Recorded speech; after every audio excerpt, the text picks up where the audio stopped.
migrants stranded at sea. The center has a mission to develop, build and implement a model operational office to provide advisory services to migrants, promote regular migration and to support voluntary returnees in social and economic reintegration.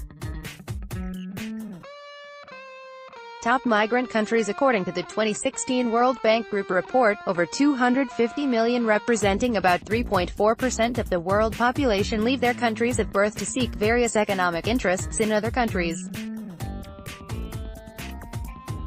The report revealed the top migrant countries endowed with resources and wealth where people seek economic interest as the United States of America, Saudi Arabia, Germany, Russia, the United Arab Emirates, the United Kingdom, France, Canada, Spain and Australia. The Ghanaian situation. The Global Migration Data Analysis Center (GMDAC) and the International Organization for Migration (IOM), also in a joint publication in 2015, estimated that over 1 billion people in the world are migrants.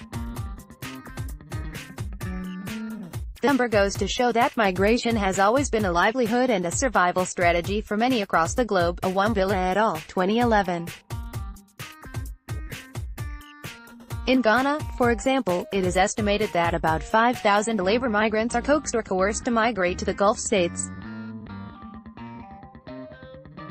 The varied reasons for migration include limited employment, low salaries and a promise of better working and living conditions.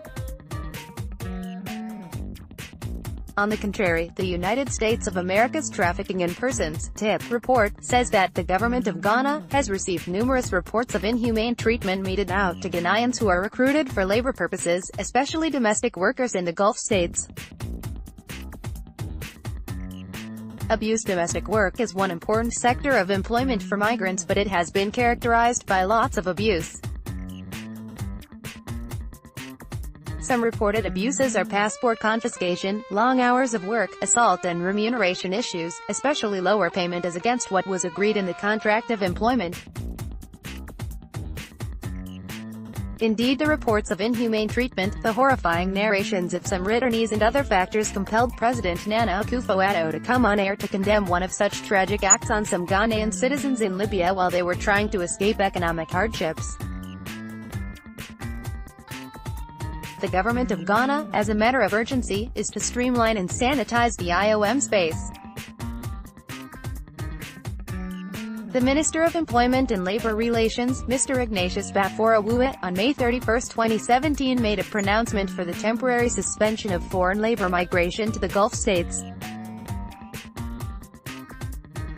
This laudable initiative rhymes with the United Nations admonishing to all governments to take coordinated and consistent measures to minimize the negative practices in the loop of international labor migration. Significantly, it is recalled that although governments over the years have tried to curtail this irregular migration menace, no hard and fast rules have deterred the adventurous youth from wanting to seek better opportunities elsewhere. Interventions. It is against this background that a number of interventions are being put in place by the current administration to curtail irregular migration.